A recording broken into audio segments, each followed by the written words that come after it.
어르신 3 이야기에 오신 여러분을 환영합니다. 이혼 서류에 서명한 지 2분 만에 시어머니 골드 항공카드 5장을 취소했더니 공항에서 8명이 비즈니스석 앞에서 제지당했습니다. 만년필을 내려놓았다. 말라붙은 서명은 마치 내 얼어붙은 7년의 청춘과도 같았다. 정의의 철문이 열렸지만 진정한 지옥은 내 뒤가 아닌 바로 내 눈앞에 있었다. 내 맞은편에는 최고급 실크 블라우스 차림의 그녀가 앉아 있었다.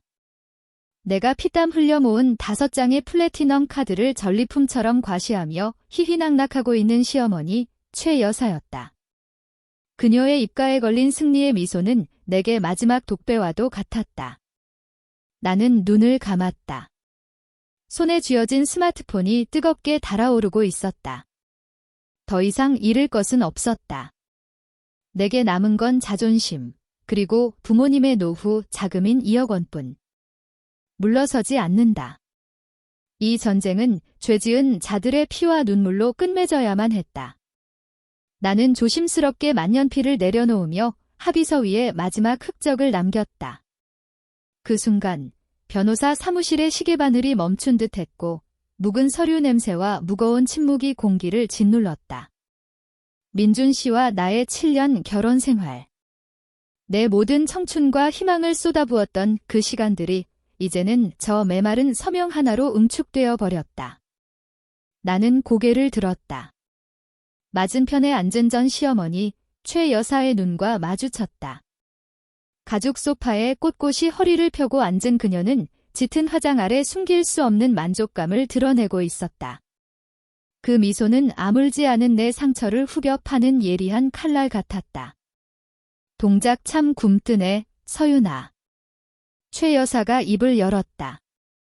지난 세월 내 삶의 경멸과 가혹함을 심어주던 그 귀에 거슬리는 하이톤의 목소리였다. 어쨌든 잘 됐어. 우리 민준이가 더 큰 일을 도모하려면 진작 정리했어야지.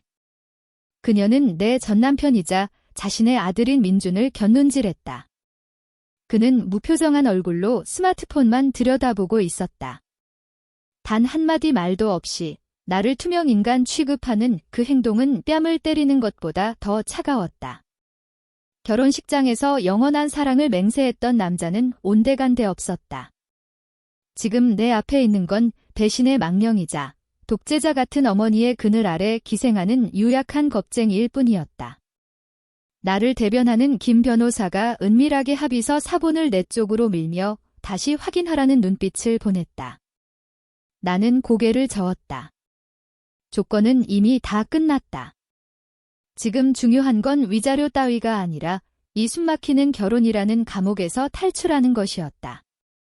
여사님 말씀이 맞네요. 내가 대답했다. 놀라울 정도로 차분한 목소리였다. 끊어낼 건 끊어내야죠. 서로 피곤하지 않게. 앞으로 그 집안에서 제 이름이 다시는 오르내리지 않았으면 합니다. 최 여사가 입꼬리를 비틀었다. 내가 아주 잘 아는 표정, 조소였다. 어머, 누가 들으면 우리가 널 아쉬워하는 줄 알겠다. 너 하나 없다고 조씨 가문이 무너질 것 같니? 오히려 앞길이 훤하지. 대를 이을 아이 하나 못 낳는 여자를 밤만 축내게 데리고 있어서 뭐 하겠어? 3번이나 유산한 거 봐라. 하늘이 너는 자격 없다고 경고한 거 아니겠니? 가장 아픈 가시가 다시 한번 심장을 찔렀다. 3번의 유산. 간절히 원했던 아이들을 잃었던 그 3번의 지옥. 그때마다 최 여사는 육체적, 정신적으로 무너져 내린 내게 온갖 독서를 퍼부으며 모든 죄를 뒤집어 씌웠다. 나는 최 여사를 똑바로 응시했다. 지금껏 그녀가 내게서 본 적 없던 서늘한 눈빛이었다. 여사님. 나는 한 글자 한 글자 힘주어 말했다. 똑똑히 기억하세요. 시험관 시술, IVF, 전에 받았던 건강검진 기록, 저한테 원본 그대로 있습니다. 의사 선생님 소견서에 명확히 적혀 있었죠. 3번의 유산 원인은 제가 아니라 민준 씨의 염색체 문제라고요. 집안 망신당하기 싫다며 제발 입 다물어 달라고 바짓가랑이 잡고 사정했던 건 여사님 아니셨나요? 이제 와서 그 이야기를 다시 꺼내시니 저도 이참에 그 진단서 세상에 다 공개해서 누가 진짜 불량품인지 따져볼까요? 최 여사의 얼굴이 석고상처럼 굳어졌다. 오만했던 표정은 순식간에 사라지고 당혹감과 분노가 뒤섞인 기색이 역력했다. 그녀는 눈을 부라리며 아들 민준을 쳐다봤지만 그는 여전히 고개를 숙인 채 어미의 눈을 피하고 있었다. 너 지금 어디서 함부로? 최 여사가 말을 더듬었다. 떨리는 목소리가 그녀의 패배를 증명하고 있었다. 함부로라뇨, 사실만 말했을 뿐입니다. 나는 핸드백을 챙겨 자리에서 일어났다. 오늘 일은 이걸로 끝내죠. 민준 씨, 약속 지켜요. 우리 부모님 건드리지 마. 그게 내가 당신한테 베푸는 마지막 잡이니까.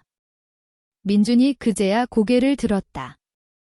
그의 시선이 찰나의 순간 나를 스치더니 다시 겁먹은 듯 아래로 떨어졌다. 내가 문을 향해 걸음을 옮기려는 찰나 최 여사의 목소리가 내 등 뒤를 찔렀다. 이번엔 다시 의기양양해진 목소리였다. 나를 마지막으로 긁어놓겠다는 심산이었다. 아, 참 깜빡할 뻔했네. 서윤이 너 참 복도 많아. 그녀는 마치 적선을 베푸는 듯한 말투로 이어갔다. 내가 회사 다니면서 꼬박꼬박 모았다던 그 항공사 마일리지 카드인지 뭔지 5장 말이다. 원래 부부는 일심동체니 내 아들 거나 마찬가지 아니겠니? 내가 몰래 숨겨둔 걸 내가 찾아서 참 다행이지 뭐야. 오늘 우리 식구들 총 10명이 제주도로 여행을 가거든. 아까 내가 그 카드 5장 털어서 8명 전원 퍼스트 클래스로 업그레이드 마쳤다. 이번 여행 아주 호화롭게 시작하게 해줘서 고맙다. 내가 떠나면서 남긴 마지막 선물이라고 생각하마. 그녀의 한마디 한마디가 내 심장에 소금을 뿌리는 것 같았다. 그 5장의 플래티넘 카드. 지난 4년간 해외 출장을 다니며 가족과 떨어져 지낸 외로움과 피로를 견디며 악착같이 모은 것이었다. 부모님 은퇴하시면 세계 일주 시켜드리려고 아껴둔 내 꿈이었다. 그런데 저 여자는 외도와 재산 빼돌리기도 모자라 내 소중한 꿈까지 훔쳐가서 친척들에게 생색을 낸 것이다. 하지만 나는 화내지 않았다. 대신 입가에 아주 차갑고도 자신만만한 미소가 번졌다. 나는 주머니에서 휴대폰을 꺼내 단축번호를 눌렀다. 김 변호사님. 나는 수화기 너머로 또렷하고 단호하게 말했다. 지금 즉시 개인 특권 서비스 해지 조항 발동해주세요. 네, 맞습니다. 그 항공사 블랙카드 5장요. 영구 정지 및 즉시 무효화 처리 바랍니다. 저 외에 그 누구도 사용하지 못하도록요. 통화를 끊고 나는 멍하니 입을 벌리고 있는 최 여사를 돌아보았다. 민준도 그제야 사태를 파악하고 고개를 번쩍 들었다. 최 여사님. 나는 그녀의 눈을 정면으로 쏘아보았다. 그 항공사 블랙카드, 단순한 플라스틱 쪼가리가 아닙니다. 철저히 명의자 본인에게 귀속된 특권이죠. 당연히 명의자인 저는 비행기가 이륙하기 전이라면 언제든 그 혜택을 취소할 권리가 있고요. 방금 제 법률 대리인을 통해 모든 승인을 취소시켰습니다. 최 여사의 얼굴이 백지장처럼 하얗게 질리기 시작했다. 눈동자에 서린 것은 명백한 공포였다. 너 지금 무슨 짓을... 여사님이 방금 자랑하신 그 짓을 수습한 거죠. 나는 어깨를 으쓱했다. 제 카드로 8명을 퍼스트 클래스로 올리셨다고요? 그 구간 퍼스트 클래스 좌석, 공짜가 아니라 마일리지 차감의 차액까지 발생하는 거 아시죠? 이제 그 카드들은 깡통입니다. 지금 공항 체크인 카운터 앞에 서 있을 여사님의 소중한 친척 8분, 탑승 거부당하고 계시겠네요. 나는 그녀에게 다가가 귀에 대고 속삭였다. 얼음장처럼 차갑지만 민준의 귀에도 똑똑히 들릴 목소리였다. 지금 당장 그 자리에 남으려면 1인당 엄청난 차액을 현금으로 토해내야 할 겁니다. 안 그러면 짐짝처럼 이코노미석 맨 뒷줄로 쫓겨나겠죠. 방금까지 깔보던 사람들 틈바구니에 끼어서요. 아, 물론 빈자리가 남아있다면 말이지만. 최 여사의 몸이 사시나무 떨듯 떨리기 시작했다. 민준이 벌떡 일어나다 폰을 떨어뜨렸다. 한서윤. 너 미쳤어. 우리 엄마가. 엄마 체면이 뭐가 돼? 체면.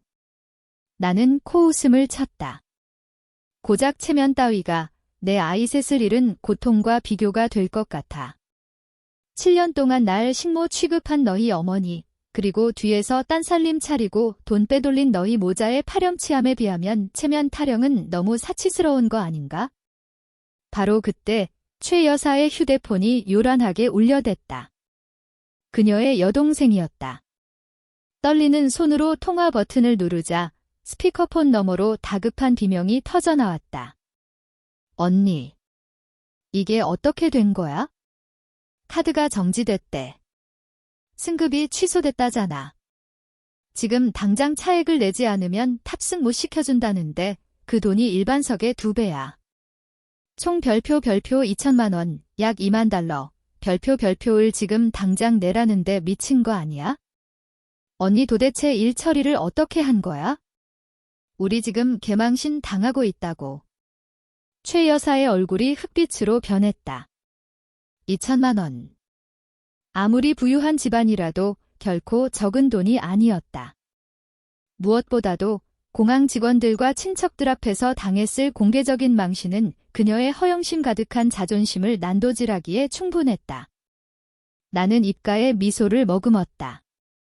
만족스러웠지만 온기라곤 전혀 없는 차가운 미소였다. 이것은 첫 번째 반격이자 선전포고였다. 최 여사가 명예와 재산을 목숨보다 귀하게 여긴다는 걸 나는 누구보다 잘 알고 있었다. 이번 한 방은 돈이 아니라 씻을 수 없는 모욕감을 안겨주는 것이 목적이었다. 가족분들과 즐거운 여행 되시길 바랍니다, 여사님. 나는 비꼬듯 인사를 건네고 변호사 사무실을 나섰다. 밖은 여전히 눈시리게 푸른 하늘이었지만 내 가슴 속에는 거센 폭풍우가 몰아치고 있었다. 진짜 전쟁은 이제부터였다.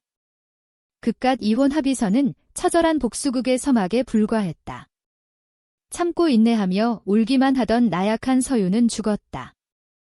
나는 내게서 빼앗아간 모든 것을 되찾을 것이다. 돈뿐만 아니라 정의와 내 명예까지도. 나는 차를 몰고 예전에 살던 집으로 향했다. 한때는 따뜻한 보금자리였으나 이제는 감옥이 되어버린 그곳. 변호사 사무실을 허둥지둥 빠져나가던 최 여사의 떨리는 뒷모습을 보며 통쾌함을 느꼈지만 경계심과 고통은 사라지지 않았다. 그녀는 결코 이대로 물러날 사람이 아니었다. 집 안에 들어서자 어제 내가 떠났을 때와 똑같은 풍경이 눈에 들어왔다. 하지만 공기는 차갑고 낯설게 변해 있었다. 나는 개인 물품들을 정리하기 시작했다. 손끝에 닿는 물건마다 기억이 떠올랐지만 대부분 슬픈 기억뿐이었다. 민준이 생일 선물로 줬지만 최 여사가 싸구려라며 비웃었던 블라우스. 영원한 사랑을 맹세하며 입었던 웨딩드레스는 이제 신기루처럼 허무하게 느껴질 뿐이었다. 나는 민준의 서재 책상 앞에서 멈춰섰다. 더 확실한 증거가 필요했다. 김 변호사가 파악한 재산 은닉 외에도 그들 모자가 빼돌린 재산은 분명 더 있을 터였다. 서랍 깊숙한 곳을 뒤지던 내 손에 두툼한 부동산 서류 봉투가 잡혔다. 심장이 거세게 뛰었다. 고급 아파트 매매 계약서였다. 명의자는 민준이 몰래 통화할 때 얼핏 들었던 이름이었다. 강남 도곡동에 위치한 노른자위 아파트. 가격이 어마어마했다. 민준의 내연녀 진아는 이제 뻔뻔하게 새 집을 얻었다. 이건 그들의 관계가 단순한 불장난이 아니라 아주 오래전부터 계획된 것임을 증명했다. 계속해서 서류를 찾던 중 3개월 전 별표 스튜디오 진 별표 2라는 법인 앞으로 별표 3억 5천만 원, 약 35만 달러, 별표 2 이체된 송금 내역을 발견했다. 내연녀에게 돈을 보내기 위해 유령 회사를 이용해 자금을 세탁한 완벽한 증거였다. 하지만 고통은 거기서 끝이 아니었다. 그때 내 휴대폰이 진동했다. 은행 알림 문자였다.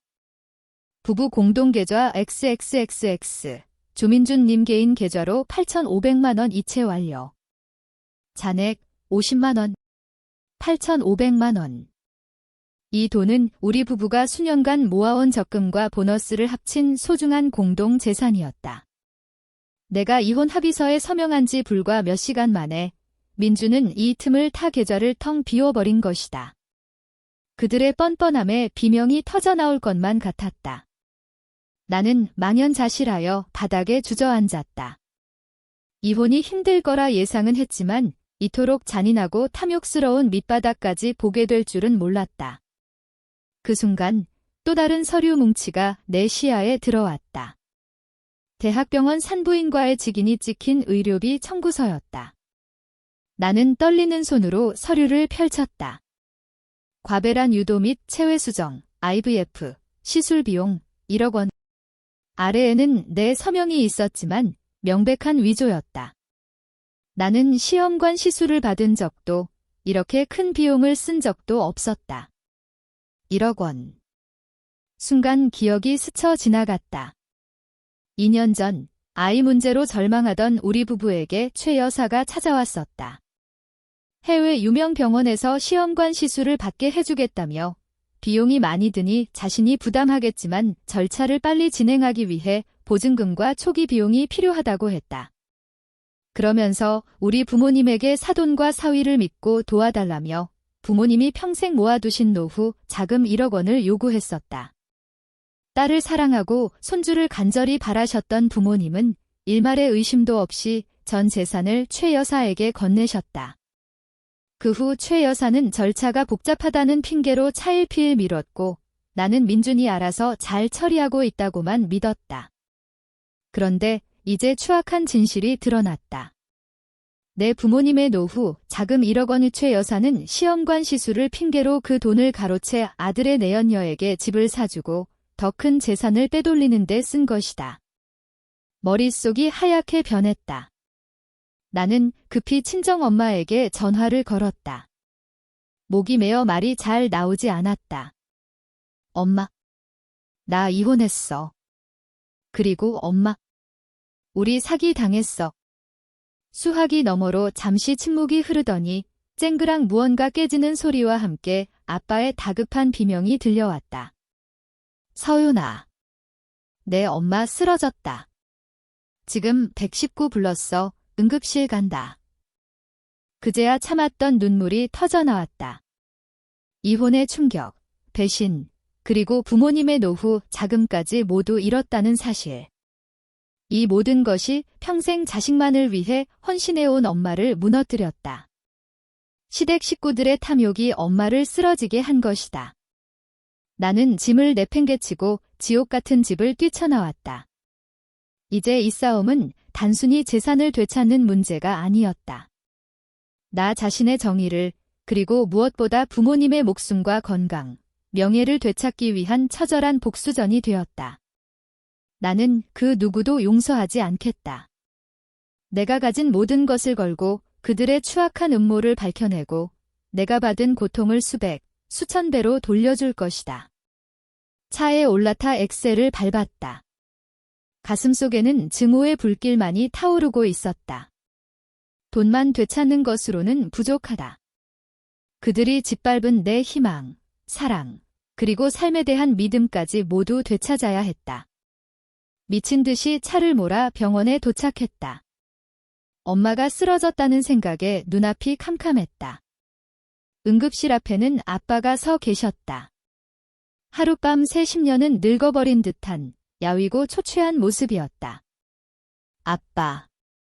엄마는요? 나는 떨리는 손으로 아빠의 손을 잡았다. 아빠는 깊은 한숨을 내쉬며 눈물을 훔치셨다. 의사 말이 쇼크가 너무 커서 혈압이 급격히 올랐다는구나.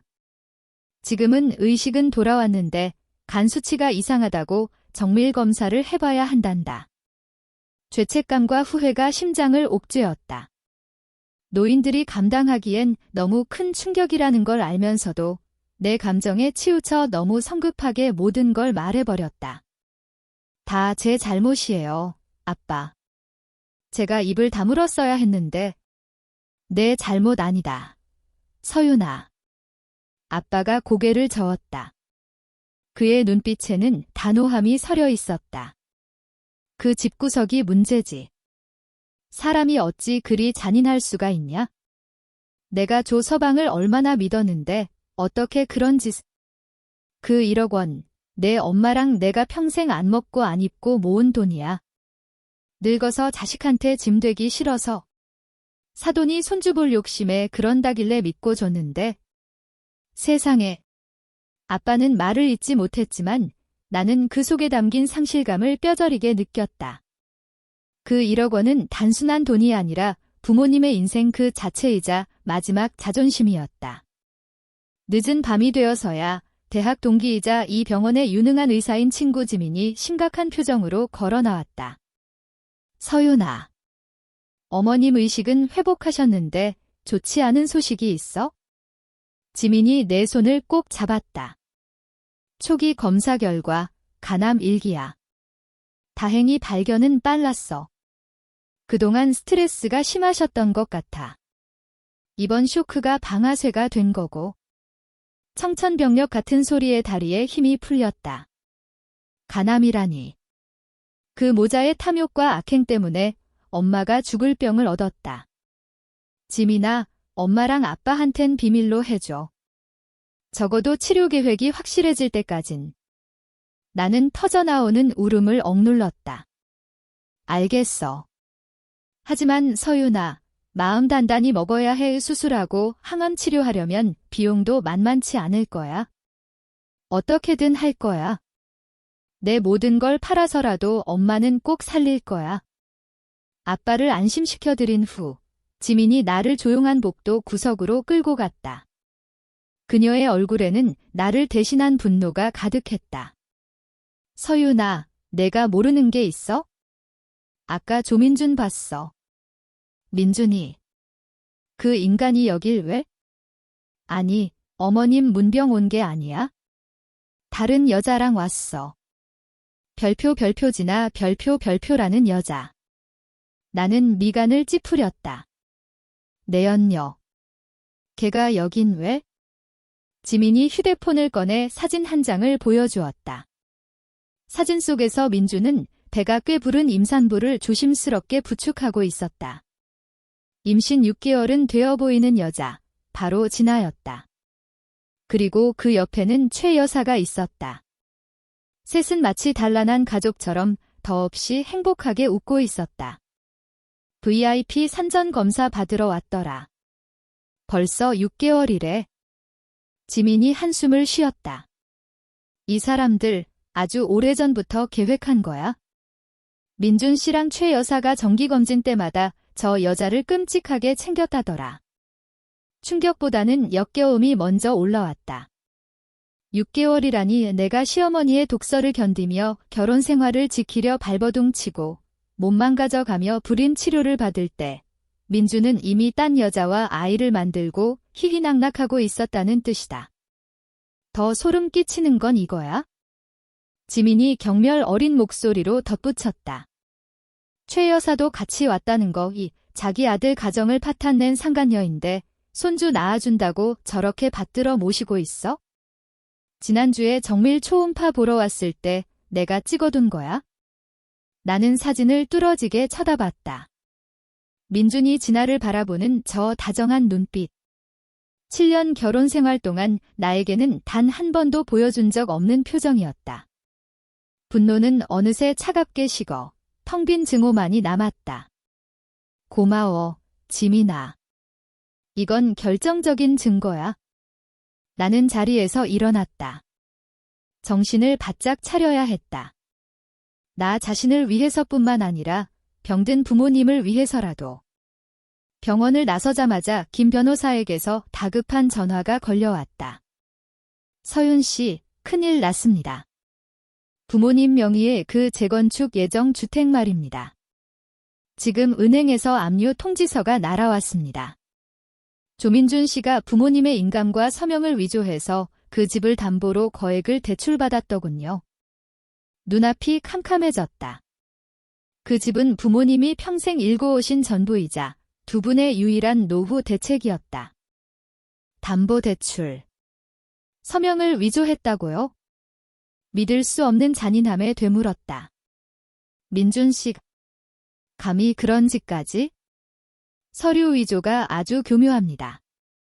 2년 전 부모님이 시험관 시술, IVF 문제로 그 집안을 전적으로 신뢰할 때 받아둔 위임장을 악용한 것 같습니다. 서윤 씨가 세 번째 유산했을 직후에 대출금이 실행됐더군요. 그들은 그 돈으로 투자를 하고 일부는 해외로 빼돌리며 이혼을 준비해온 겁니다. 모든 퍼즐 조각이 맞춰지기 시작했다. 마일리지 카드, 1억 원 사기, 그리고 부모님 집 담보 대출까지. 이 모든 것은 최 여사가 각본을 쓰고 민준이 연기한 거대한 사기극이었다. 그들은 단순히 이혼을 원한 게 아니었다.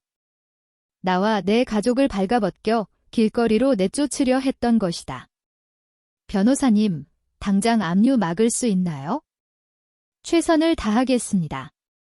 사문서 위조 및 사기 혐의로 형사 고소와 함께 집행정지 가처분 신청을 낼 겁니다. 그러려면 최 여사가 IVF 명목으로 돈을 가져갔다는 증거가 반드시 필요합니다. 증거는 차고 넘쳐요. 지금 당장 보내드릴게요. 전화를 끊고 어제 급하게 구한 원룸 오피스텔로 차를 몰았다. 분노로 떨리는 손을 진정시키고 상황을 정리해야 했다. 변호사에게 보낼 자료를 정리하고 있을 때 낯선 번호로 전화가 왔다. 한서윤 씨 되십니까? 사설탐정 강태호입니다. 의뢰인의 요청으로 서윤 씨 신변 보호와 조사를 맡게 됐습니다. 탐정이요. 누가 당신을 고용했죠? 의뢰인은 신분을 밝히지 말라고 하셨습니다. 다만 누군가 서윤 씨를 지키고 있다는 걸 알려드리라고 하더군요. 그리고 지금 당장 조심하십시오. 가짜 택배기사가 증거인멸을 위해 서윤 씨 집으로 가고 있습니다. 가짜 택배기사요? 나는 좁은 원룸을 둘러보았다. 그게 누구죠?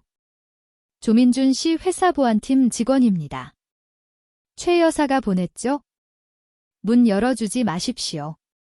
등골이 서늘해졌다. 최 여사는 내가 집을 나왔는데도 멈추지 않았다. 그녀는 증거를 없애기 위해서라면 무슨 짓이든 할 여자였다. 나는 급히 중요한 서류와 휴대폰을 휴대용 금고에 넣어 숨겼다. 정확히 15분 후 초인종이 울렸다. 택배 왔습니다. 전 회사에서 보낸 긴급 물품입니다. 나는 숨을 죽이고 인터폰 화면을 확인했다. 택배 회사 유니폼을 입고 있었지만 눈빛이 지나치게 날카롭고 체격이 다부진 남자였다. 결코 평범한 배달원이 아니었다. 시킨 적 없는데요. 내가 문 너머로 대답했다. 중요 서류랍니다. 수령 거부하시면 반송 처리하겠습니다. 남자는 큰 소리로 말하면서도 손으로는 도어락을 만지작거리고 있었다. 그냥 문 앞에 두고 가세요. 나중에 확인할 테니까. 남자는 칫 하고 혀를 차더니 발길을 돌렸다. 나는 알 수 있었다. 이건 시작에 불과하다는 것을. 고립무원의 공포가 밀려오던 그때 또다시 전화벨이 울렸다.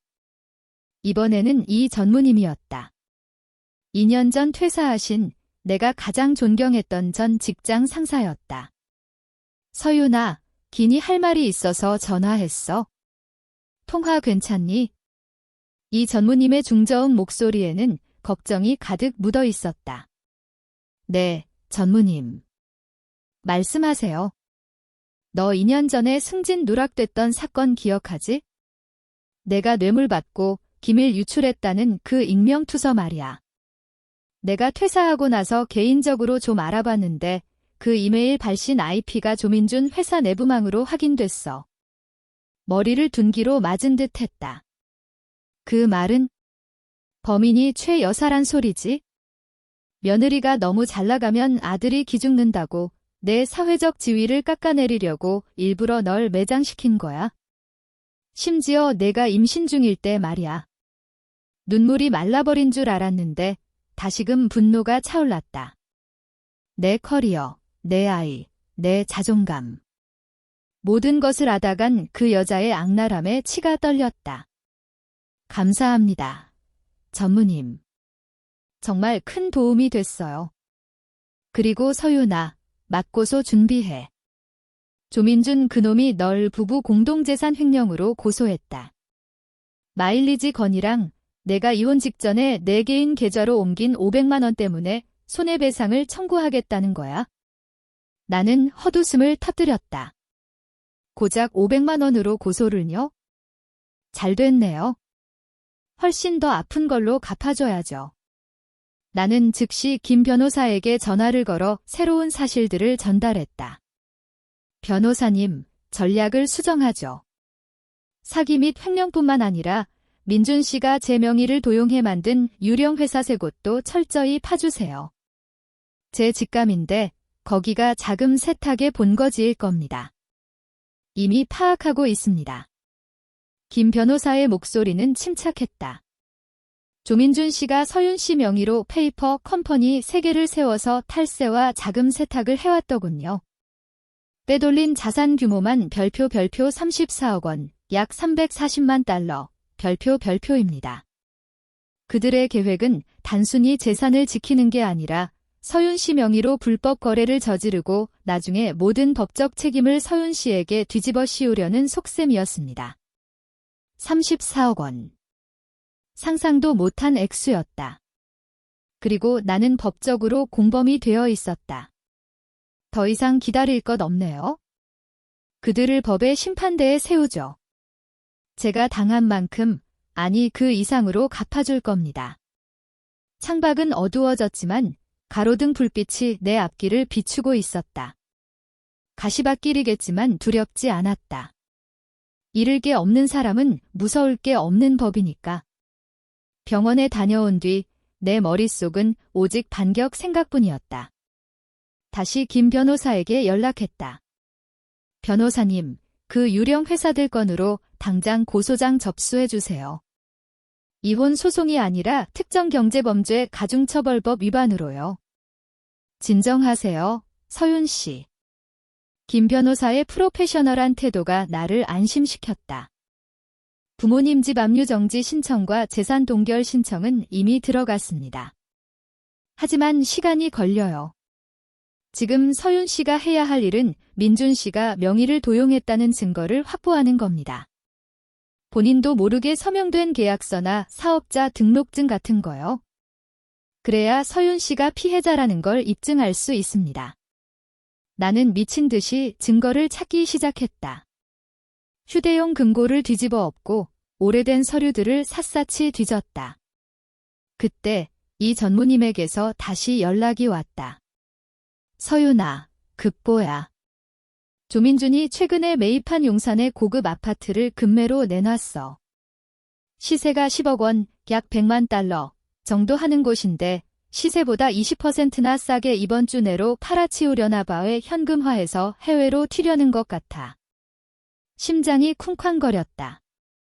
10억 원 후 그 돈이 넘어가면 회수는 불가능에 가까웠다.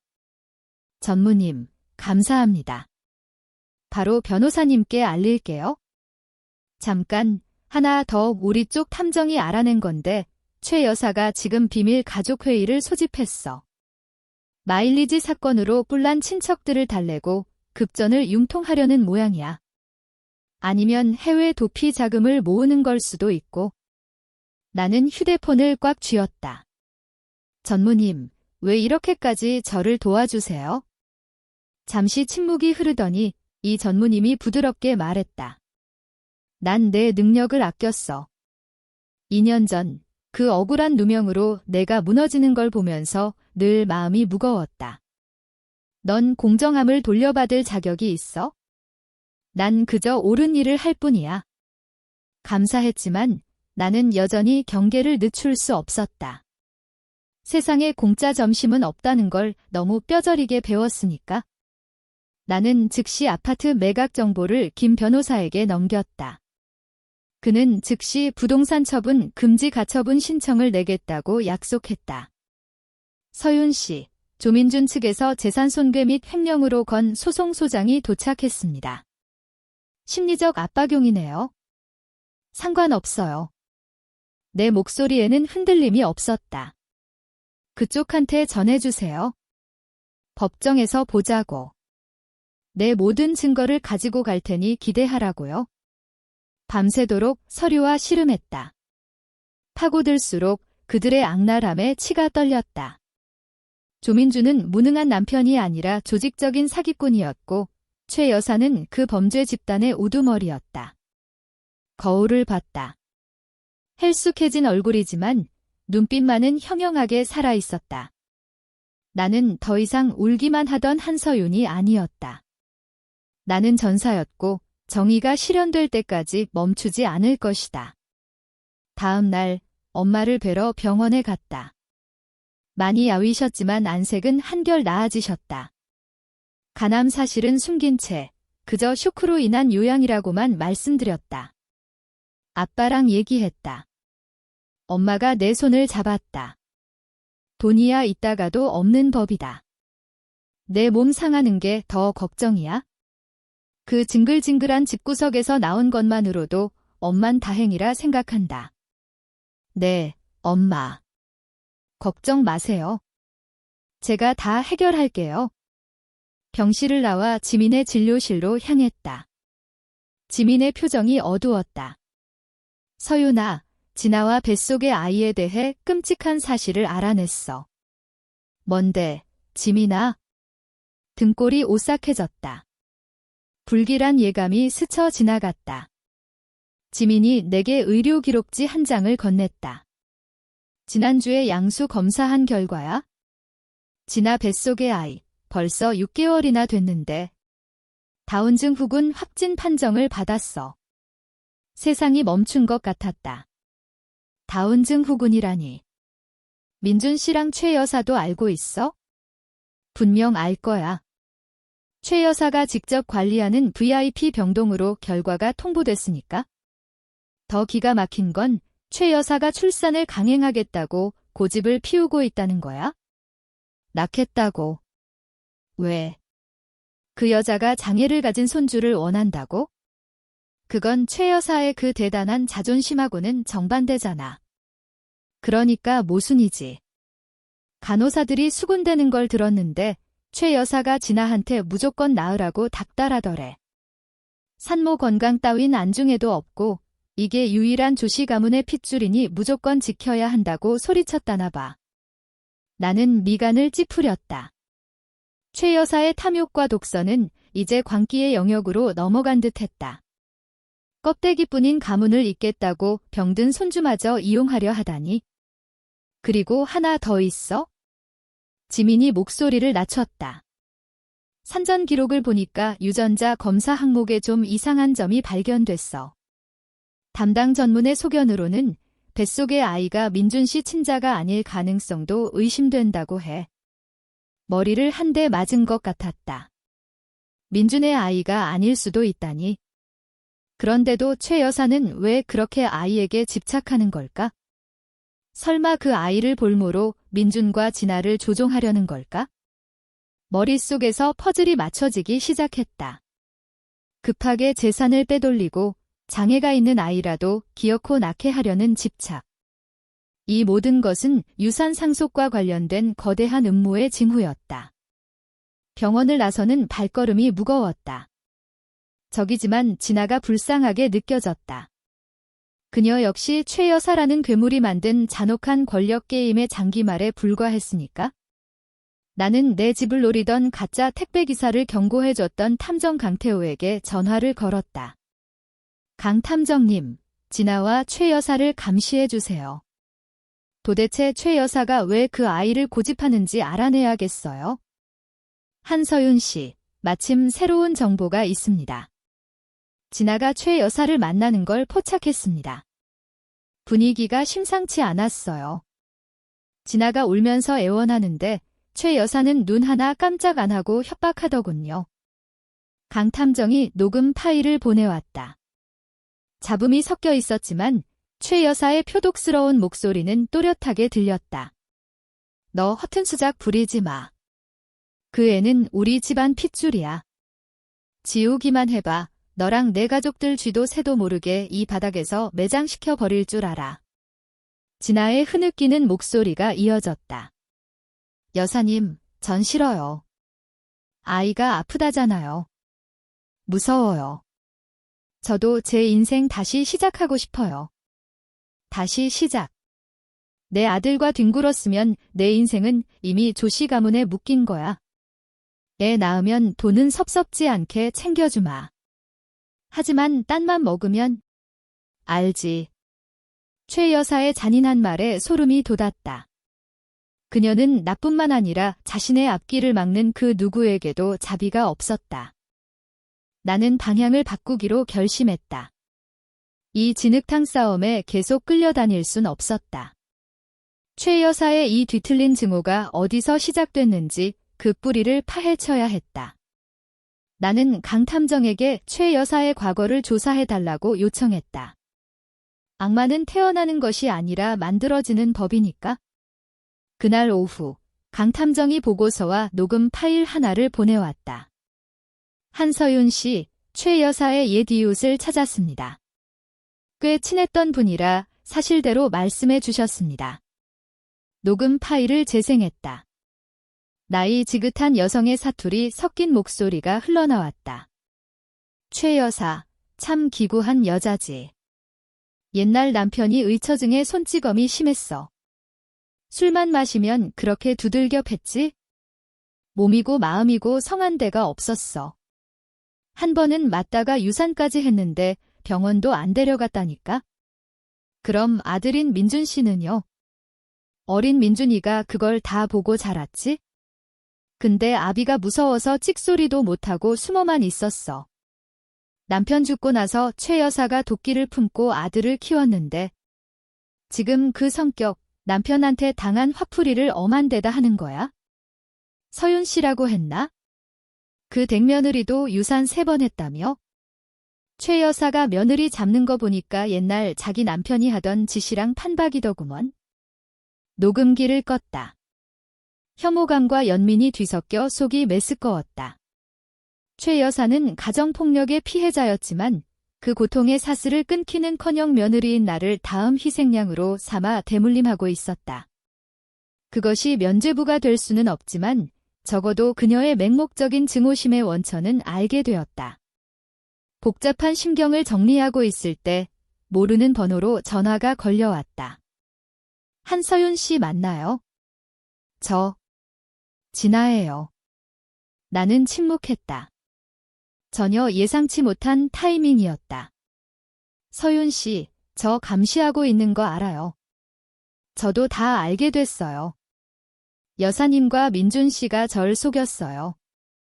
절 그냥 대리모 취급하고 병든 아이라도 무조건 낳게 하려는 거였어요. 진아의 목소리는 공포와 절망으로 떨리고 있었다. 원하는 게 뭐죠? 내가 단도직입적으로 물었다. 도와주세요. 최 여사의 소나귀에서 벗어나고 싶어요. 그 여자, 진짜 무서운 사람이에요. 저한테 기밀 서류를 하나 보여줬는데 장손 양육 프로젝트라는 거였어요. 민준 씨가 불임 문제 있는 거, 서윤 씨가 임신하기 힘든 거, 여사님은 결혼 전부터 다 알고 계셨대요. 그냥 서윤 씨 부모님 돈 뜯어내려고 IVF 핑계로 사기치려고 결혼시킨 거래요. 제가 그 자료 다 가지고 있어요. 넘겨드릴게요. 이보다 더 확실한 증거는 없을 거예요. 나는 말문이 막혔다. 남편의 내연녀가 나의 가장 강력한 조력자가 되다니. 조건은요? 아무것도 필요 없어요. 그냥 안전하게만 해주세요. 자료 넘기고 전 도망칠 거예요. 아이도 지우고 제 인생 다시 찾을 거예요. 더 이상 최 여사한테 이용당하고 싶지 않아요. 나는 제안을 수락했다. 2시간 후, 진아가 모자를 푹 눌러 쓴 채 은밀한 장소로 나왔다. 그녀는 내게 USB 하나를 건넸다. 그 안에는 최 여사가 나와 민준, 그리고 진아까지 조종하기 위해 작성한 치밀한 계획서와 이메일, 위조 계약서들이 들어 있었다. 여사님은 처음부터 다 계획하고 있었어요. 서윤 씨가 능력 있고 독립적인 여자라 싫어하셨죠. 그 가짜 조씨 핏줄 타령을 하면서 서윤 씨 돈은 다 뺏고 내쫓으려던 거예요. 진아는 주위를 두리번거리며 빠르게 말을 쏟아내더니 뒤도 돌아보지 않고 도망치듯 사라졌다. 그녀는 정말로 최 여사의 그늘에서 벗어나고 싶어 했다. 얼마 후 강 탐정에게서 문자가 왔다. 진아가 도시를 떠났고 최 여사가 미친 듯이 그녀를 찾고 있다고 했다. 이 기묘한 동맹 덕분에 나는 결정적인 패를 손에 쥐었다. 이제 법정에서 그들을 박살낼 화력은 충분했다. 진아의 실종으로 최 여사와 민준이 우왕좌왕하는 지금이 기회였다. 나는 진아가 준 장손 양육 프로젝트 문건과 최 여사의 사기 행각을 입증할 모든 자료를 김 변호사에게 전송했다. 변호사님, 이 자료들로 당장 긴급 가처분 신청해 주세요. 조민준과 최 여사의 모든 재산을 동결해야 합니다. 그리고 그 유령 회사 세고들 통한 34억 원 사기 및 횡령건도 터뜨려 주시고요. 자료를 확인한 김 변호사의 목소리가 흥분으로 높아졌다. 완벽합니다. 서윤 씨, 이건 빠져나갈 구멍이 없네요. 조민준 씨가 10억 원짜리 아파트를 금매로 넘기려던 정황까지 합쳐서 지금 바로 법원에 제출하겠습니다. 34억 원 규모의 자금 세탁 증거가 너무 명확해서 법원도 전면적인 자산 동결 명령을 내릴 겁니다. 그날 오후, 김 변호사로부터 승전보가 날아왔다. 법원이 조민준의 모든 재산과 금융거래에 대해 동결 명령을 내렸다는 것이다. 10억 원짜리 아파트 매각은 중단되었고 은행 계좌는 막혔으며 신용카드도 정지되었다. 개인적인 복수보다 훨씬 더 강력하고 치명적인 법의 철퇴였다. 민준과 최 여사는 이제 도간에 든 쥐 신세였다. 몇 시간 뒤 이 전무님에게서 전화가 왔다. 서윤아, 이건 내가 알아야 할 것 같아서. 최 여사 말이다. 가난 말기래? 그래서 민준이가 최근에 그렇게 급하게 재산을 처분하려고 했던 거야? 어머니 해외로 모셔서 치료받게 하고 돌아가시기 전에 재산 빼돌리려고. 침묵이 흘렀다. 통쾌하기보다는 씁쓸함이 밀려왔다. 악은 결국 대가를 치른다지만 그 대가가 참혹했다. 그리고 서윤, 솔직히 말할게. 강탐정 내가 고용한 거야? 일 때문이 아니라 널 지키고 싶어서. 내가 위험한 놈들을 상대하고 있잖아. 내가 다치는 거 보고 싶지 않아서 그랬어. 전무님의 고백. 직접적인 말은 아니었지만 그 무게를 느낄 수 있었다. 감사합니다. 전무님. 하지만 지금은 소송에만 집중하고 싶어요. 전화를 끊자마자 현관문이 부서져라 울려댔다. 인터폰을 보니 민준이었다. 문을 열자마자 민준이 바닥에 무릎을 꿇고 빌기 시작했다. 서윤아. 제발 소송 좀 취하해줘. 이러다 우리 엄마 죽어. 엄마 지금 많이 아프시단 말이야. 엄마. 나는 싸늘한 눈으로 그를 내려다봤다. 당신이 지금 엄마 걱정할 때야? 당신 엄마는 우리 부모님 노후 자금 1억 원을 사기쳤고 내 커리어를 짓밟았어. 게다가 우리 엄마는 당신들 때문에 스트레스로 간암 초기 진단까지 받으셨어. 당신 엄마가 말기 암이라고 해서 내가 소송을 취하해야 해? 그게 정의야? 민준이 내 다리를 붙잡고 매달렸다. 여보, 내가 잘못했어. 다 엄마가 시킨 거야? 나 진짜 진아 사랑 안 해. 나한테 기회를 줘, 제발. 나는 그를 매몰차게 밀쳐냈다. 당신 사랑은 역겨운 거짓말일 뿐이야. 날 사랑했다면 바람 피우지도 않았을 거고 내 명의로 유령 회사 차려서 34억이나 해먹지도 않았겠지. 당장 나가. 안 그러면 경찰 부를 거야? 민준이 휘청거리며 일어섰다. 그가 비틀거리며 카페를 나갈 때 나는 그가 방구석을 향해 묘하게 곁눈질하는 것을 놓치지 않았다. 그가 사라진 직후 나는 테이블 밑을 더듬어 아주 작은 몰래카메라를 발견했다. 민준은 나를 감시하고 있었다. 그의 비열함은 이제 한계를 넘어섰다. 더 이상 침묵할 수 없었다. 나는 자리에 앉아 노트북을 열고 폭로 글을 작성하기 시작했다. 진아의 만삭 사진, 1억 원 사기 계약서, 불법 담보대출 기록, 그리고 최 여사가 직접 작성한 장손 양육 프로젝트 문건까지 모든 증거를 첨부했다. 조씨 가문의 추악한 민낯을 고발합니다. 글을 올린 지 몇 시간 만에 인터넷이 발칵 뒤집혔다. 여론은 들불처럼 번져나갔고 비난의 화살은 조민준과 최 여사에게 쏟아졌다.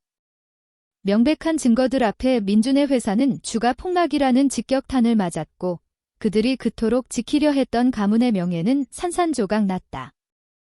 일주일 후 첫 심리가 열렸다. 비록 절차상의 공판이었지만 김 변호사에게는 자산 동결을 확정짓고 그들의 숨통을 조일 절호의 기회였다. 법정에서 김 변호사는 모든 패를 꺼내 들었다.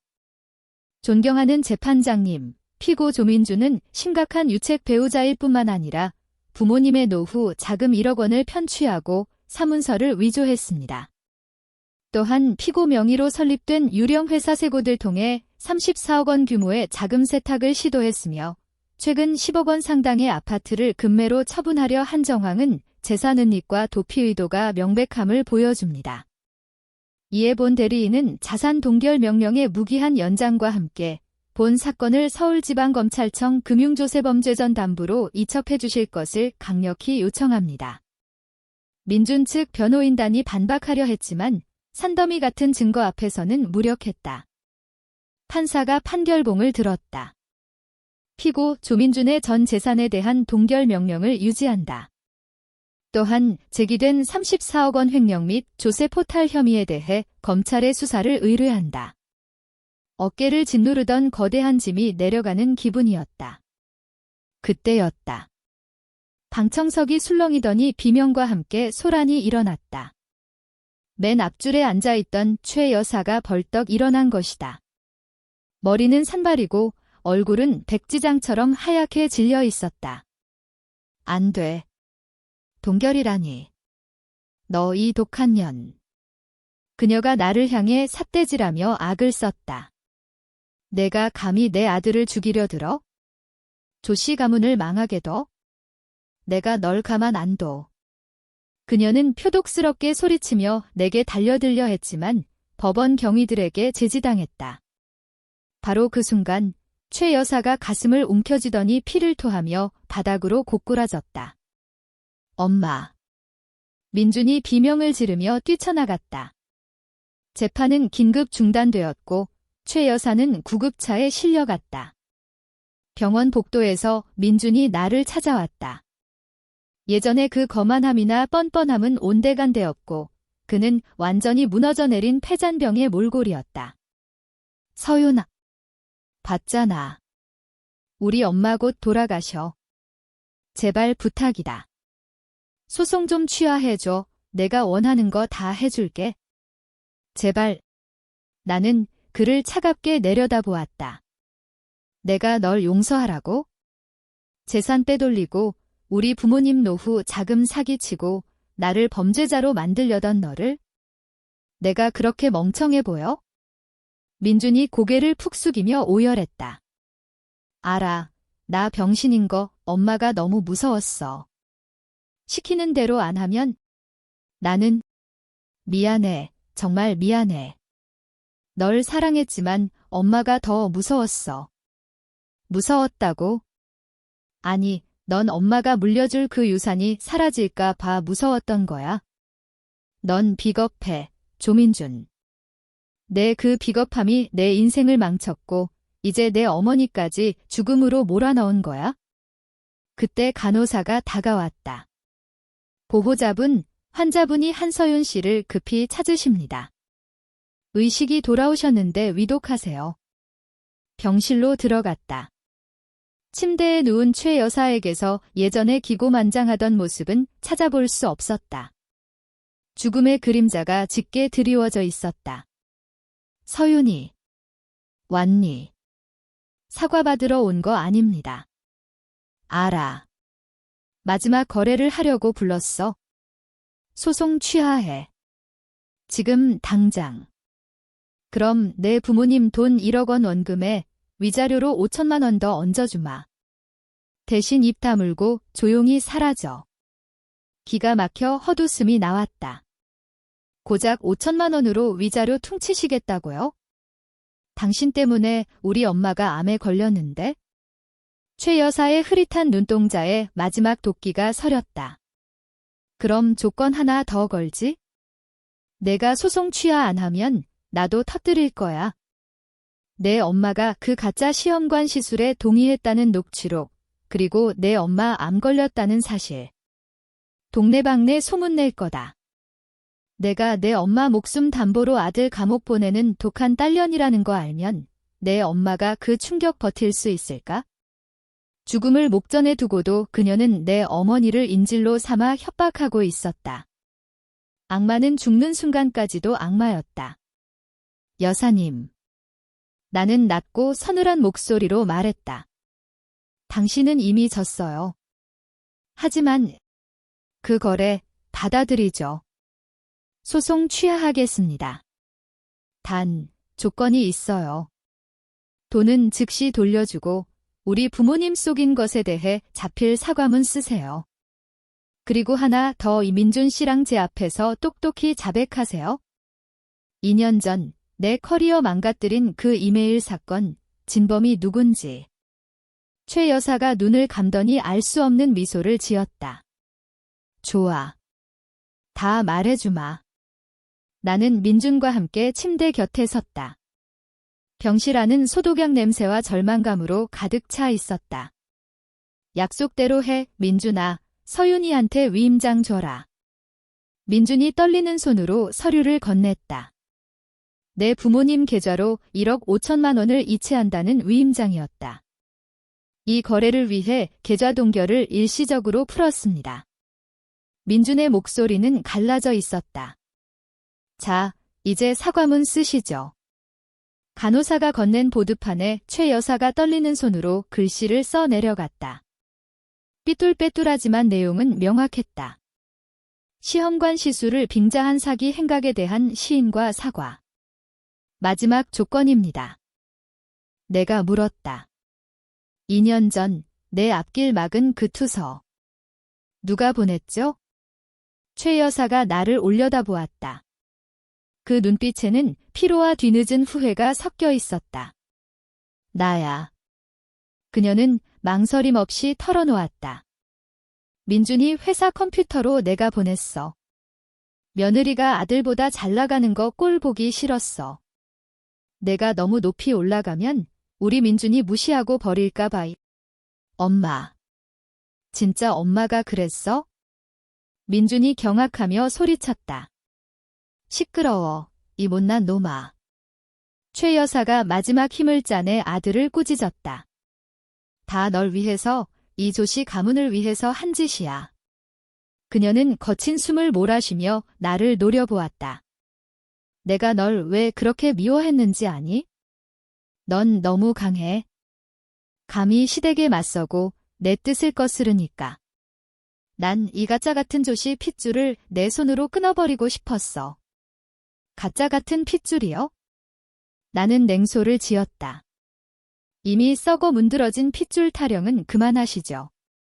당신은 당신의 불행을 나에게 떠넘겼을 뿐이에요.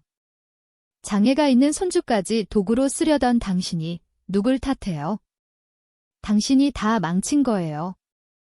최 여사의 호흡이 가빠졌다. 입술이 바싹 말라 있었다. 내 생각보다 단순하지 않아. 그래, 넌 소송 취하 안 할 거지? 다 안다. 하지만 내가 저승 가기 전에 선물 하나 주마. 이 진실을 알고 나면 내 선택이 달라질걸? 말해요. 내가 그토록 믿는 이태준. 그녀가 씩 웃었다. 섬뜩한 미소였다. 그놈, 내 남편이 밖에서 낳아온 자식이야. 나와 민준 모두 얼어붙었다. 뭐라고요? 민준이 말을 더듬었다. 이태준이 내 배다른 형이라고. 내 아버지가 밖에서 딴 여자랑 놀아나서 낳은 자식. 난 옛날부터 알고 있었지만 참았어. 그 여자가 꼴 보기 싫었지만 내 재산 지키려고 입 다물고 있었다고. 이태준 그놈, 널 사랑해서 돕는 줄 아니? 아니야. 놈은 이 집안에 복수하려는 거야? 너를 이용해서 우리를 무너뜨리고 널 차지하려는 거라고. 최 여사는 저주에 가까운 말을 쏟아내더니 갑자기 몸을 심하게 경련했다. 심전도 모니터가 요란하게 울리더니 삐 하는 소리와 함께 일직선을 그렸다. 엄마. 엄마. 민준이 오열하며 시신을 붙들었지만 내 마음은 차갑게 식어 있었다. 나는 뒷걸음질 쳤다. 내 인생을 지옥으로 만들었던 여자가 떠났다. 하지만 그녀는 마지막 순간까지도 폭탄을 던지고 갔다. 이 전무님이 민준의 이복형이라니. 나와 그의 관계, 그리고 이 모든 소송의 의미가 순식간에 뒤틀리는 기분이었다. 최 여사의 장례가 끝난 후에도 소송은 계속되었다. 김 변호사는 사망 전 강박에 의한 합의는 효력이 없으며 민준은 여전히 생존해 있으므로 죗값을 치러야 한다고 했다. 나는 이 전무님을 만났다. 인적 드문 카페였다. 전무님. 최 여사가 죽기 전에 모든 걸 말했어요. 전무님이 선대 회장님의 혼외자라고. 저에게 접근한 게 복수 때문이라고. 이 전무, 아니 태준 씨는 피하지 않고 내 눈을 똑바로 바라보았다. 잠시 침묵하던 그가 고개를 끄덕였다. 맞아, 서윤아. 그 여자 말이 사실이야? 난 아버지의 버려진 아들이야? 어머니는 내가 어릴 때 돌아가셨고 난 친척 집을 전전하며 자랐지? 민준이 회사에 들어간 건 아버지와 날 버린 그 집안이 어떤 곳인지 알고 싶어서였어. 그럼 저한테 접근한 진짜 목적이 뭐였어요? 나는 떨리는 목소리로 물었다. 처음엔 호기심이었어. 하지만 나중엔 사랑이었어. 서윤아, 널 사랑해. 내가 그 집안에서 고통받고 부당한 대우를 받는 걸 보면서 널 지키고 싶었어. 널 이용해서 복수하려던 게 아니야? 널 그 지옥에서 꺼내주고 싶었을 뿐이야? 날 믿어줄 수 있니? 그의 눈빛은 진실했다. 나는 너무 많은 거짓말에 속아왔지만 내 본능은 그를 믿으라고 속삭이고 있었다. 그는 자신의 커리어와 명예를 걸고 나를 도왔다. 믿어요, 태준 씨. 하지만 지금 당장은 혼란스럽네요. 나는 최 여사의 과거와 가정폭력 피해 사실은 묻어두기로 했다. 그녀의 죽음으로 징벌은 충분했다. 민준에게 더 이상의 상처를 주거나 고인의 명예를 더 훼손하고 싶지 않았다. 내 목적은 정의 구현이지 파멸이 아니었으니까. 몇 주 후 대망의 선고 공판이 열렸다. 재판부의 목소리가 법정에 울려 퍼졌다. 주문. 원고 한서윤과 피고 조민준 간의 기존 이혼 합의는 기만 및 중대한 재산 은닉 사실이 인정되므로 무효로 한다. 피고 조민준은 원고에게 다음 사항을 이행하라. 하나, 피고는 부부 공동재산 일체를 반환한다. 가처분된 아파트 및 공동계좌에서 무단 인출된 8,500만 원 등 총 2억 원 상당.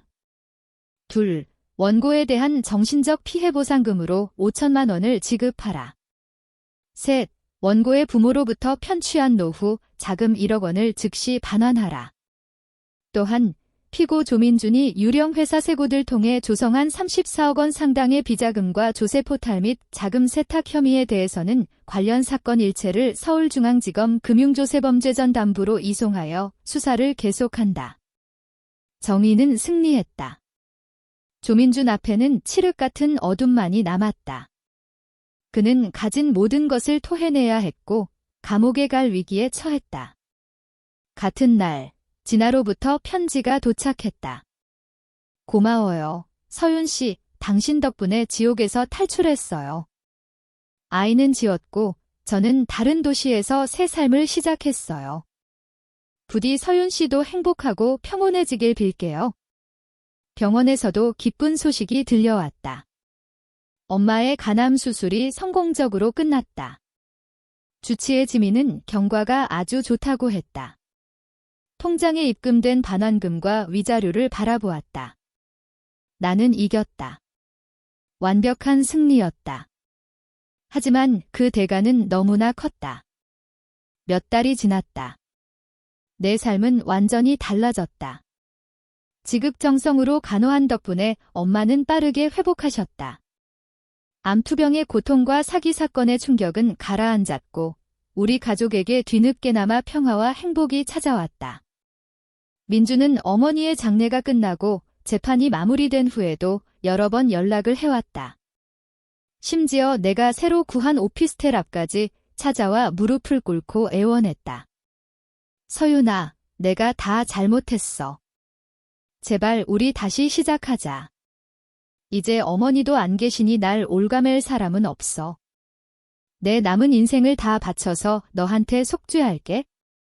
나는 미동도 없이 그를 내려다보았다. 민준 씨, 당신한테는 나를 사랑하고 아껴줄 7년이라는 시간이 있었어. 하지만 당신은 배신과 기만을 선택했지? 이제 와서 돌이키기엔 너무 늦었어. 난 당신 돈 필요 없어. 내가 원했던 건 존중과 진실이었어. 당신이 단 한 번도 주지 않았던 그거 말이야.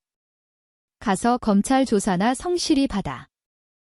나는 일말의 미련도 없이 그의 재결합 요청을 거절했다. 보상금과 되찾은 재산 일부를 털어 나는 오랫동안 꿈꿔왔던 내 이름을 건 디자인 스튜디오를 오픈했다. 스튜디오는 번창했고 나는 비로소 내가 주인이 되는 삶을 살게 되었다. 어느 주말 오후 태준 씨가 스튜디오로 찾아왔다. 그의 손에는 하얀 장미 꽃다발이 들려 있었다. 서윤아, 이제 좀 안정이 된 것 같네. 내 마음을 고백해도 될까? 나는 그를 자리에 앉혔다. 그리고 지난 7년 동안 억눌려왔던 두려움, 3번이나 아이를 잃었던 아픔에 대해 담담하게 털어놓았다. 인정해요. 태준 씨, 당신은 좋은 사람이에요. 내 인생에서 가장 어두웠던 터널을 지날 때 손을 잡아준 사람이고요. 고맙고 존경하고 믿어요. 나는 그의 눈을 똑바로 바라보았다. 하지만 지금 당장은 당신을 받아들일 수 없어요. 나에겐 치유할 시간이 필요해요. 누군가에게 의지하는 상처 입은 여자가 아니라 온전한 나 자신이 되어 새로운 사랑을 시작하고 싶어요. 먼저 나 자신을 사랑하는 법부터 다시 배워야 해요. 태준 씨가 부드럽게 미소 지었다. 있는 그대로를 받아들이는 따뜻한 미소였다. 이해해, 서윤아. 기다릴게. 친구든 동료든 내가 필요한 모습으로 언제나 곁에 있을게. 나는 창가로 다가갔다. 따스한 오후 햇살이 쏟아지고 있었다. 나는 기념으로 간직하고 있던 이제는 정지된 마일리지 블랙카드와 무효가 된 이혼 합의서를 꺼냈다. 찍! 나는 2가지를 잘게 찢어 허공에 날려보냈다. 종이 조각들이 바람을 타고 흩날렸다. 마치 내 어깨를 짓누르던 짐들이 날아가는 것 같았다. 난 모든 걸 잃었다가 다시 찾았어요. 태준 씨, 하지만 그 중에서 가장 값진 건 바로 자유예요. 진정한 자유는 내려놓음에서 온다는 걸 이제 알았거든요. 나는 뒤를 돌아 그를 보며 활짝 웃었다. 꾸밈 없는 진심 어린 미소였다. 내 대답은 YS예요. 태준 씨, 당신에게 기회를 줄게요. 단, 지금은 아니에요. 조금만 더 혼자 날 수 있게 해줘요. 그 시간이 지나면 약속할게요. 내가 먼저 당신을 찾아가겠다고. 나는 인생의 새로운 챕터로 발을 내디뎠다. 원망도 두려움도 없었다. 더 이상 누군가에게 기대지 않아도 된다. 나는 내가 그토록 바랐던 여자가 되었다. 자유롭고 강인하며 흔들리지 않는 사람으로. 재판이 끝나고 전 재산 2억 원 반환과 탈세 혐의라는 현실 앞에 완전히 무너져 내리던 민준의 모습. 나를 바라보던 그의 눈빛은 더 이상 비겁함이 아닌 뒤늦은 참회였다. 나는 오열하는 전 남편을 뒤로하고 돌아섰다. 사랑 앞에서 솔직하지 못하고 유약함을 택했던 자의 최후였다. 승리감보다는 깊은 해방감이 밀려왔다. 깨진 삶의 조각들이 정의로서 다시 맞춰졌다. 진정한 자유란 도망치는 것이 아니라 아무리 고통스러운 진실이라도 마주하는 것임을 깨달았다. 이 폭풍우를 지나며 배운 것이 있다.